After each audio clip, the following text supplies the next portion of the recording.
Thank you, sir, for your kind words. First of all, on behalf of IAP TNSC, I really appreciate and congratulate our Puduvai Pedican team. முடியுமா முடியாதா அப்படிங்கிறத முடியும்னு பண்ணியிருக்காங்க இந்த conference. Really because of behalf of IAP TNSC, I thank the organizing committee and on behalf of our dynamic president Dr. Ismail also. Thank you. Next 20 minutes I am going to talk about rational approach to acute febrile encephalopathy. Please start with the definition with the concept of consciousness and etiology of acute febrile encephalopathy and acute encephalitis in trophics. Coming to the definition, according to consensus guidelines on evaluation and management of suspected acute viral encephalitis in children in India, the encephalopathy is defined as a clinical syndrome. This is based upon the clinical only. It's a clinical syndrome of altered mental status with or without focal neurological signs due to diffuse disease of the brain. Whereas the encephalitis is the pathological diagnosis. It is inflammation of brain parenchyma presenting of a diffuse and focal neurological dysfunction. Is a surrogate of clinical CSF imaging marker of inflammation.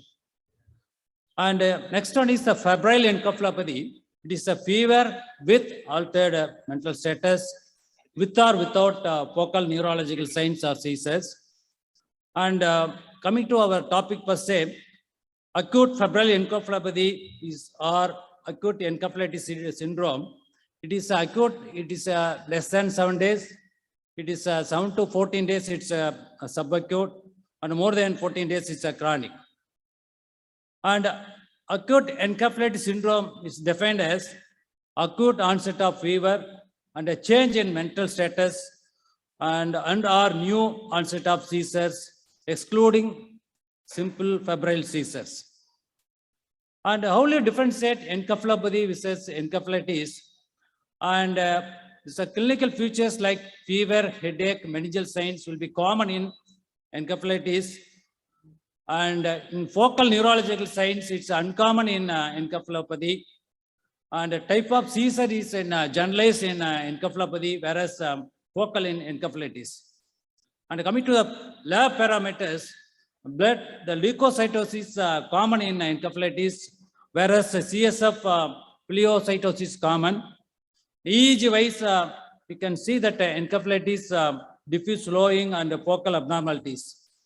And MRI per se, it's MRI may be normal in case of encephalopathy. In focal, that's encephalitis will be a focal abnormalities will be there.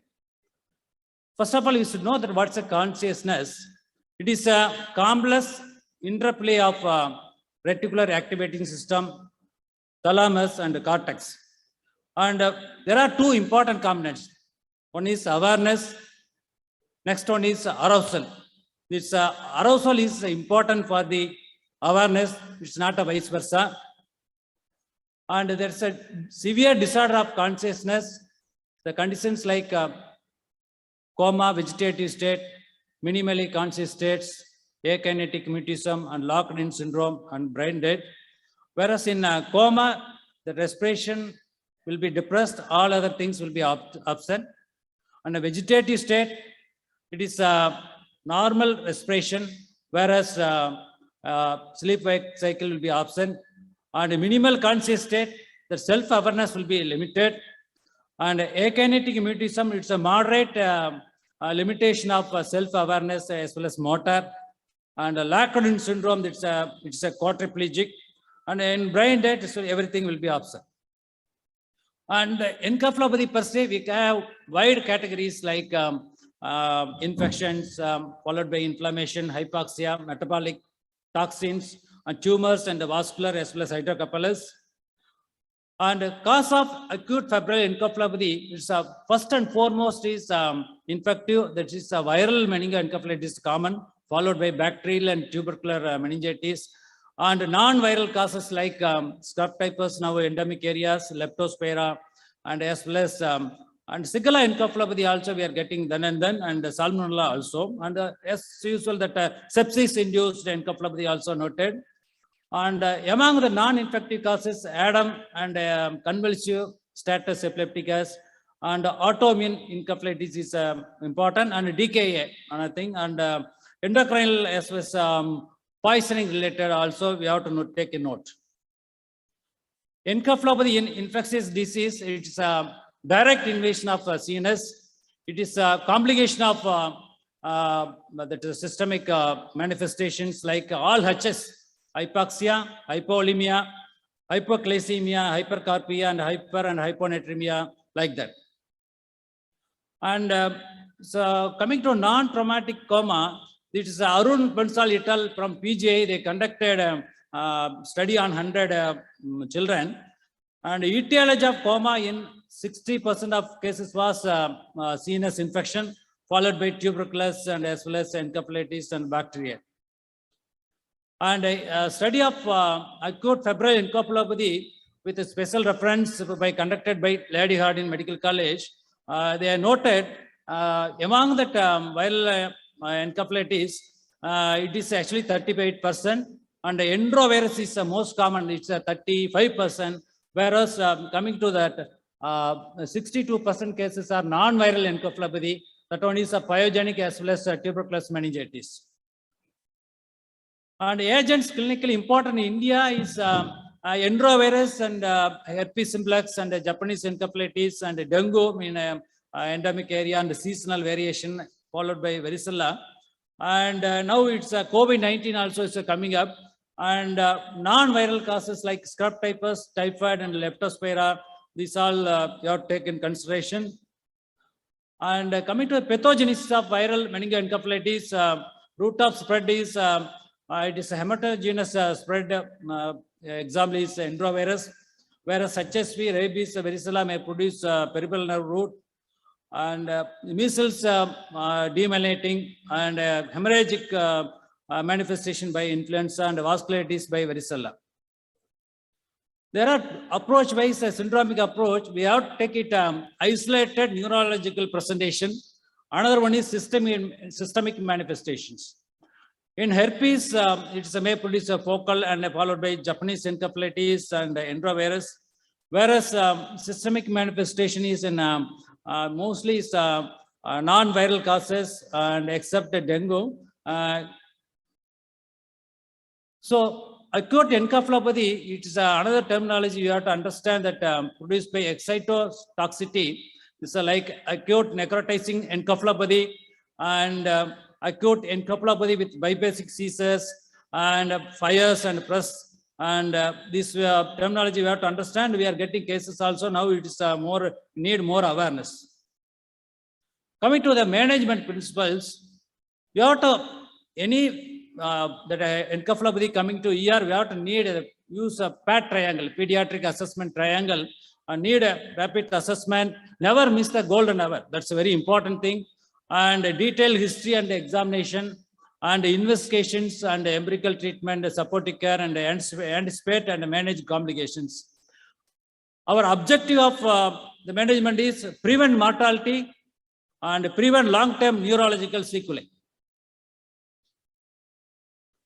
And in ER, once baby enter in the ER, we have to assess the child sensorium. If a GCS less than 8, impaired airway, and that fluid refractory shock, and we have to maintain that oxygen saturation less than 92% despite high flow oxygenation, go for intubation, and ventilation oxygenation as indicated, and we have to establish IV access for IV fluids, and meantime we have to take blood for electrolytes and ABG, lactate, and CBC and platelets for in dengue, and MP with that malarial parasite slide, and you have to look for that LFT and RFT also, and you have to look for any ketones, urinary sugar for DKA, and the child assess the volume status. You have to fluid follows if circulatory failure is there, and you can give 20 ml per kg of NS. Ionotropes if necessary, and don't give so much of fluids. That's a very important, and may not go for 60 ml or 40 ml like that. Whenever that, whatever necessary, you can concentrate. And you have to maintain the adequate blood sugar and perform reagent strip. Don't send to that RBS for the blood and wait for another 2 hours. And you have to identify signs of cerebral herniation or raised ICP. And you can use 20% mannitol. In case of patient is in shock, you can use 3% sodium chloride. And if necessary, you can go for intubate and maintain the PaCO2 30 to 35%. And treat fever and hypothermia. And management wise, you have to treat that coexisting problems like shock, and you have to use the pulse guidelines. You have to treat the shock and sepsis, use broad spectrum antibiotic. And blood sugar is less than 50, you can use 2 ml per kg of 10% dextrose. Then glucose 6 to 8 milligram per kg per minute, and maintain glycemia. And you can use that Caesars, you can use lorazepam and midazolam also. Some centers we are using penitine or levetiracetam. And raised ICP, the protocol used by the ICP we can use. And you have to treat that dyselectrolemia and acid-base imbalance. Mainstay is antibiotic. That's a very important thing. Within golden hour, you have to start antibiotic. In case of acute febrile encephalopathy, and you are thinking wide etiology also, you can start ceftriaxone with plus or minus vancomycin. Now it's scrub types. We are getting our area. We are getting more scrub types also. We can use doxycycline. And in case it's a focal neurological findings and behavioral changes, aphasia, you can go for acyclovir. And steroids also indicated in case of child with Hendrick encephalopathy, ADAM, and period to start antibiotic in pyogenic meningitis, and anti-malarials in endemic area.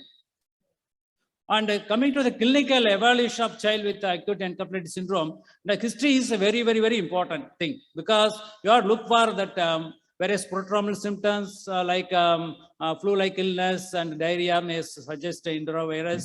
And another thing is skin manifestations and drugs usage. In child was playing with any the sibling festival, the child playing with many drugs, that in the street side, that also you have to take. And a recent history of travel and trauma and immunization history in case of ADAM, like influenza vaccine and rabies vaccine may produce ADAM also. And you have to look for any history of recurrent encephalopathy in case of IEM conditions, and family history of previous infant and neonatal death also you have to look for. And coming to the examination wise, you have to concentrate on mostly on skin. That's a very important thing, because skin rashes and icterus pallor will give a definitely clue of either it's a viral or bacterial and for that specific manifestations. And coming to the viral, and in prodromal illness with loose stools, biphasic pattern and maculopapular rash, but it's occurring in during summer or rainy season, you can think of enteroviral encephalitis, whereas herpes encephalitis will add focal seizures and aphasia and without seasonal predominance. And EBV encephalitis, we can look for the lymphadenopathy, splenomegaly, and headache and myalgia also. And measles encephalitis, you can get cephalocaudal distribution of rash and conjunctivitis and respiratory involvement. And mumps encephalitis, you can get a clue of parotitis as well as architis also. And we are getting certain pockets of Tamil Nadu, we are getting Japanese encephalitis also. You have to look for the monsoon session and as well as geographical area also, distribution also you have to think. And varicella encephalitis, we can think for that segmental vesicular rash and cerebellar signs. There are certain clues we can get clinical examination, and the petechial rashes in rickettsial infection, and SR in case of scrub typhus, and purpuric rash of meningotoxemia. It is rare in Tamil Nadu, but you have to aware that one. If any travel history is there, you have to note. And another thing is maculopapular rash for measles and pleomorphic vesicular rash for chickenpox. And coming to after all the investigation, lab investigations and clinical examination, What's the imaging? It's encephalopathy per se or encephalopathy is that the role of image is very important, and MRI is definitely more sensitive, and we can use certain conditions. Yes, we can use CT also. When child is unstable and we can want a quick assessment, we can go for CT scan. And in case of infarction and CNS bleed, hydrocephalus and herniation, you can plan for non-contrast CT. And whereas in case of venous thrombosis, CNS infection, mass lesions like Ixal, you can think of contrast enhancing CT. And the role of that's another one is MRI. MRI, you have to use MRI with diffusion weighted image is superior to conventional MRI. And it should be performed within possibly within 48 hours on all patients with suspected encephalitis. And nowadays that MRS, this spectroscopy is increasing popularity because it identifies and quantifies various brain metabolites, and especially it is distinguished between inflammation from neoplastic process. Coming to that MRI, that certain signs for specific etiology in herpes simplex encephalitis, you can see that focal abnormality in medial temporal lobe and as well as frontal lobe also. Whereas in that's Japanese B encephalitis, 87 to 90% abnormalities in thalami, and Epstein-Barr, that's another one is a dengue virus. So in dengue, mostly MRI is normal. Sometimes you may get scattered focal lesions. And Adam is a very important thing. So closest DD also you have to think of non-infectious cause.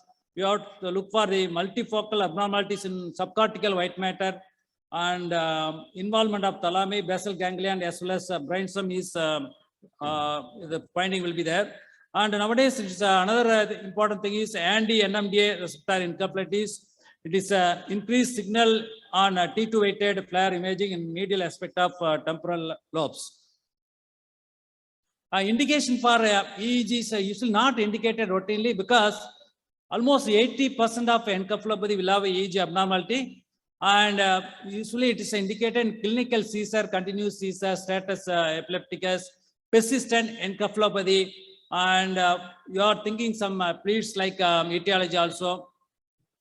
And recommendation for viral investigations, all patients with suspected encephalitis should have a CSF or PCR and HSV 1 and 2. And it's almost, it will do 90% of clue for that our viral causes. And further testing is guided by clinical features. And role of brain biopsies, no place in initial assessment. But interestingly, one series, 1/5 of patients with suspected HSV encephalitis had an alternative treatable diagnosis followed by biopsy. Coming to my final slide, so how to approach the algorithmic approach to patients with fever with altered sensorium. If a child is have a precipitant known as drugs, toxins, and heat, you can treat according to causes. So you have to find out the poisoning, as well as you can remove the drugs, and you can plan accordingly. Coming to the clinical features, there you can categorize 3 categories. You can do it: the sudden onset altered sensorium followed by fever, and it's category 1, and fever followed by altered sensorium. And third one is fever with altered sensorium, its course unclear. So coming to the first category, you have to, with followed by fever, you can plan CT head. If abnormal for brainstem stroke, hypothalamic lesions, and IVH, SAH, you can treat accordingly. In case it is normal, CT head is normal, you can go further imaging of MRI, CSF examination, and peripheral blood smear, and you have to look for either it's cerebral malaria or encephalitis. And coming to the category 2, that fever followed by altered sensorium, and as already told you, that's acute, subacute, and chronic nature. Based upon that, if a child is having seizure and psychiatric behavior and minimal, that is meningeal irritation signs, and plus or minus focal deficit, and we can go for MRI brain with the CSF examination and followed by peripheral blood smear, and you can diagnose the cerebral malaria and encephalitis. And if a child is having and that's meningeal irritation signs strongly positive, you can go for further imaging and CSF examination. You can think of meningitis. And next category, fever with altered sensorium. If a cause is unclear, you can go for imaging as well as the CSF examination. You can categorize three things. One is that's a minimal irritation, that meningeal irritation signs strongly positive, and CSF also that gives a clue of infection. You can think of meningoencephalitis. Whereas if that focal deficit and as well as imaging is strongly positive of focal deficit, you can go for structural lesions of brain. And if everything such imaging and as well as a CSF examination and that the meningeal irritation, focal deficit, everything is negative, you can think of metabolic and psychiatric and toxins. So that's a febrile encephalopathy is it's a need of close observation and think of various etiology. Many a times may not get a clue, and so you need a close monitoring and follow up also, and need many a times may not get relevant investigations also. It's you have to start empirical antibiotic as early as possible. After that, you can go for that second step down, or you can go for withdraw the drugs later stages. Thank you for the Puduvai Padikant giving this opportunity. Thank you. Thank you, Dr. Rajendran, for that splendid presentation. And though the topic was rational approach,